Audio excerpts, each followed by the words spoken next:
What's going on, everybody? Bringing back Connor O'Gara here from Saturday Down South. A great matchup in this one. Miami is certainly excited to get in the college football playoff. We're here to talk about Texas A&M. Connor, we've talked about Texas A&M in the past. We've also talked about Mike Elko in the past.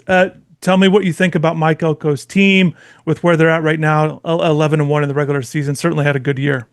Yeah, it's remarkable to see what he's done in such a short period of time after he was considered the non-splashy hire. Oh, how could you just hire the defensive coordinator from Jimbo Fisher's staff after you paid $76 million to fire him?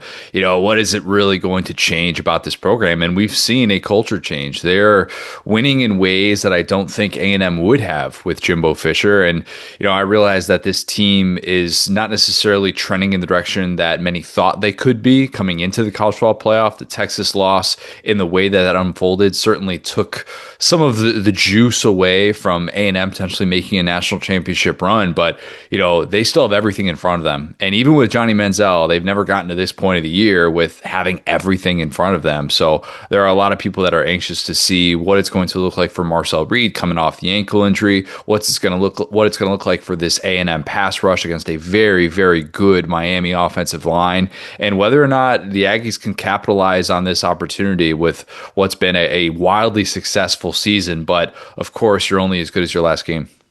Let's stay right there, Connor. The last game there, watching that game against Texas, coming off the loss. You never know how teams are going to respond after losses, but what do you make of that game? What stood out to you in terms of the issues that popped up there? And also, too, if there's anything in particular that's still resonating, from that South Carolina game, we're not too far from removed from it. Look, great to get the result. I know they were disappointed at how they got down, but I just wonder kind of what you make of particularly the last game, or essentially how A&M's been playing lately. Yeah, it's a flawed team. I mean, let's not let's not necessarily pretend that A&M was perfect amidst that 11-0 start. Historic as it was, they were still a team that at times struggled to stop the ground game, even in some of their wins. And they had a couple of issues offensively in trying to figure out what this passing game can look like, and having some of these rough stretches. And Marcel Reed still had a whale of a season that up until that regular season finale had put him in the Heisman Trophy discussion. But this was a team that got exposed against Texas for specifically the ground game issues. And once Marcel Reed had the ankle injury, it felt like, man, this team is pretty limited in what it's able to do. And so, you get a chance to reset if you're Mike Elko. He's been pretty good at making adjustments this year. They've been pretty good at making adjustments mid-game.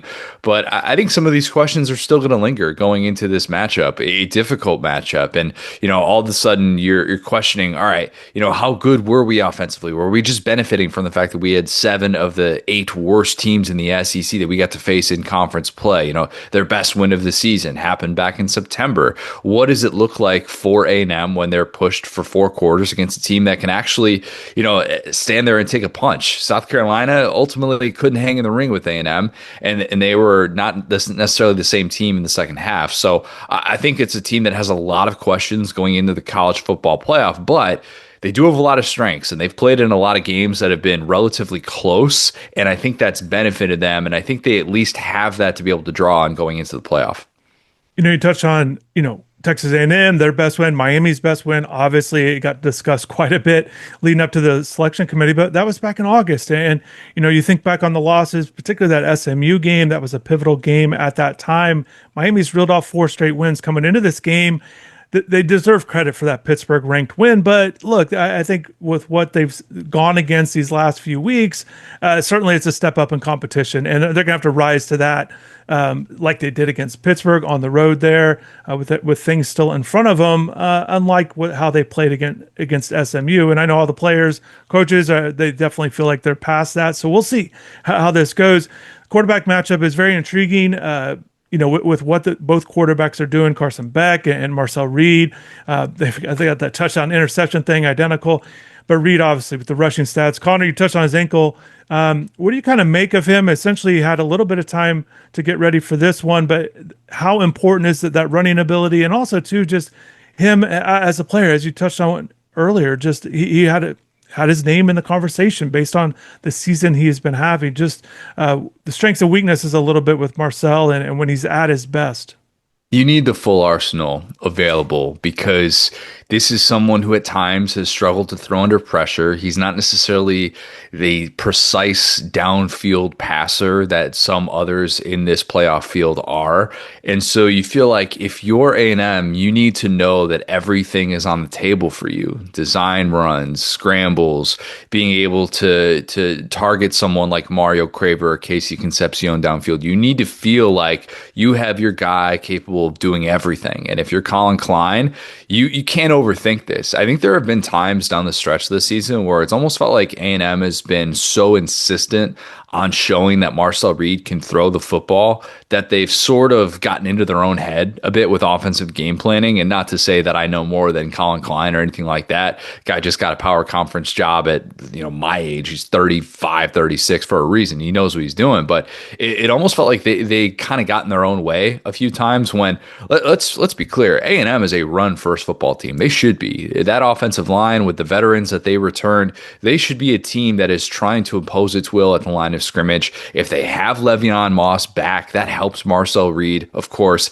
And then having someone like Reuben Owens, a former five-star guy in that ground game, should be beneficial as well. But so much of this to me is going to come down to what does Marcel Reed look like in the first quarter of this game? Because if he looks like he's healthy and that ankle injury is a distant memory, then I think we're saying A&M has everything at its disposal. Everything is on the table against a very, very good Miami front, and you feel like that gives them a better chance. But again, we're really not going to know until we see what this game plan looks like from Colin Klein. You touched on something that I think Connor. I know you touched on Klein. Obviously knows what he's doing, but I think that's the sports in general, or we see it at the college level certainly. Of essentially a real understand all sports, but just having a real understand of what you are as opposed to what you want to be.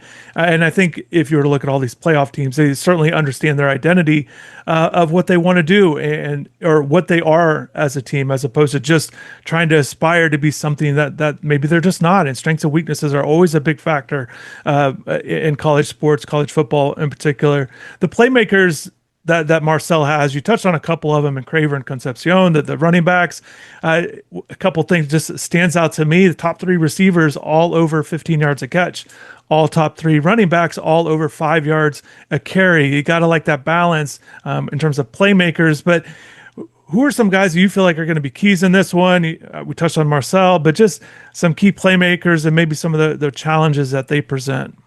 I can give you the nerdy answer and say it's really important for A&M to get their tight ends involved, their versatility. You saw the Borkature catch that ultimately won A&M the game against Notre Dame. Like there are things like that you could point to and say it'd be really nice if A&M had that, but man, you watch Casey Concepcion and you say, that guy's different. That guy is a Sunday player. And I'm not saying that he's quite as good as what Malachi Tony's been this year, but there are some things that he does in space that just make you go, wow. I don't know if you can defend that. And if you get him in some of these right spots, that changes what an offense is capable of. He's so difficult to tackle. I know that he spent the first part of his career in the ACC and was one of those guys who, like, coming into last season, everybody's like, hey, this guy is ticketed for stardom after what he showed as a true freshman at NC State. And then the quarterback situation fell apart. And we've seen this resurgence from him. To me, he's what makes A&M different. They have been able to get two guys out of the transfer portal in Mario Craver and Casey Concepcion that very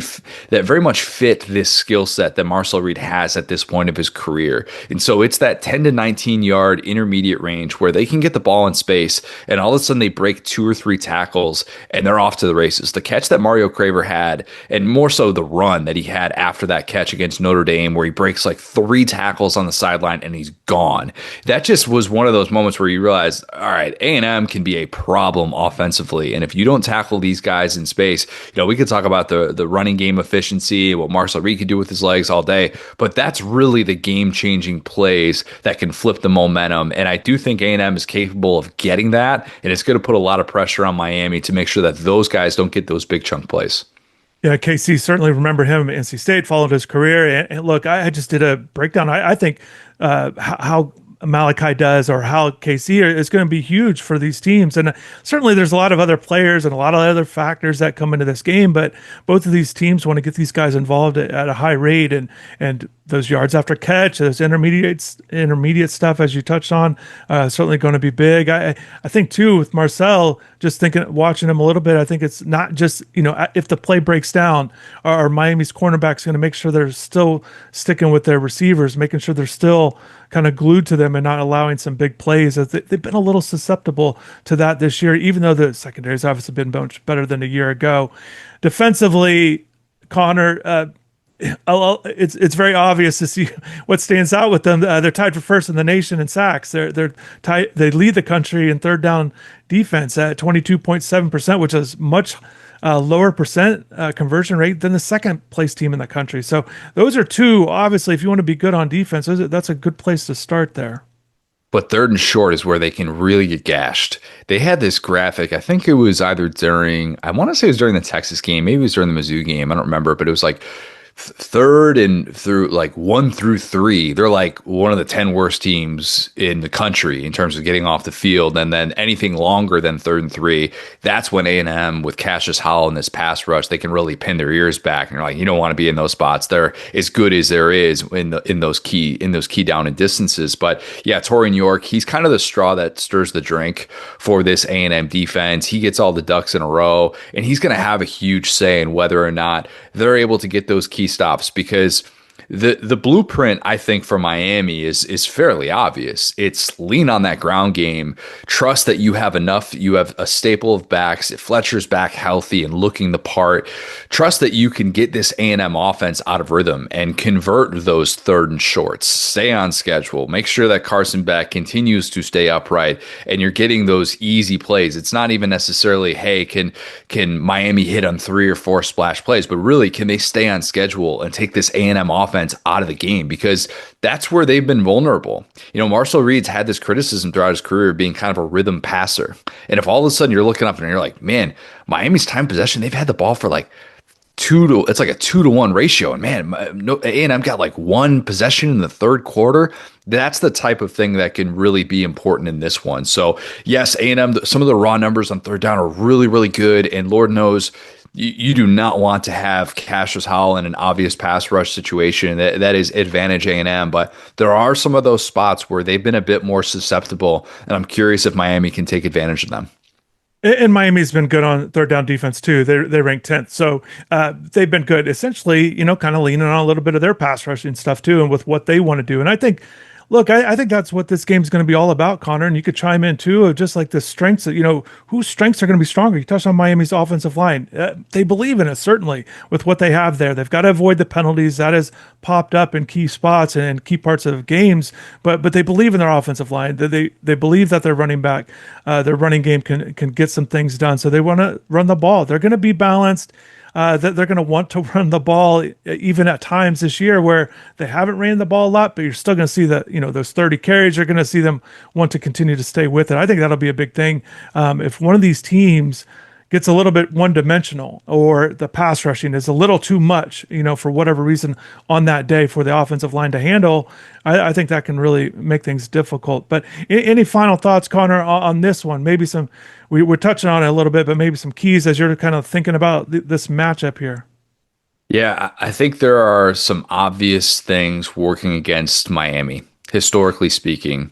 The ACC has not had a team win a single New Year's Six or playoff bowl in the 2020s. I mean, that is just a wild thought for a power conference. They're 0-8 in those games, all of which were double-digit losses, average margin of defeat, 22 points. And yeah, the Florida State loss to Georgia skewed that a bit. Still, none of these games have been like that close. I'd argue Clemson last year against Texas was the closest game of an ACC team during that stretch. And so I'm trying to look at this and go, well, if it's close late, do I trust Mario Cristobal to make the right decision? Do I trust them to be able to come out with the right plays down the stretch? And I just still think that, historically speaking, there are a lot of things working against Miami. But I picked the Kings to win this one. I do. I have Miami winning 31-24 because I think that it's a bad matchup for A&M. I do think that Miami's going to be able to run the football. And I think that over the course of this game, that's going to wear on A&M. It's going to wear on this defensive line that's frustrated. It's not necessarily getting these big stops in the backfield. And, Carson Beck with this pressure rate of 14.7% on dropbacks, which is the best in FBS. And I think they're going to be frustrated that they can't necessarily do what they want to do defensively. And Miami is putting them in some of these tough spots where they're like, man, like we're not necessarily giving into this. And, all of a sudden Malachi Tony makes a big time play on 3rd and 13 or something like that. And you're just like, man, we're used to getting off the field in those spots. I think that demoralizes A&M. I do. And I think Miami goes into College Station and wins a game that A&M fans are going to be so frustrated about because they're going to feel like it's right there throughout this entire game. But I think Miami does a good job of keeping them at an arm's length. And maybe what's working in Miami's favor that isn't being discussed enough is that they're kind of playing with house money a little bit. After the way the Notre Dame thing played out, after all the people said, hey, you know what, the selection committee's made their decision for them. They're not considered better than Notre Dame. And now they're in. And I always wonder what it's going to look like for those teams when all of a sudden it's kind of like you got new life. And I think Miami takes advantage of that and pulls off the slight upset at Kyle Field.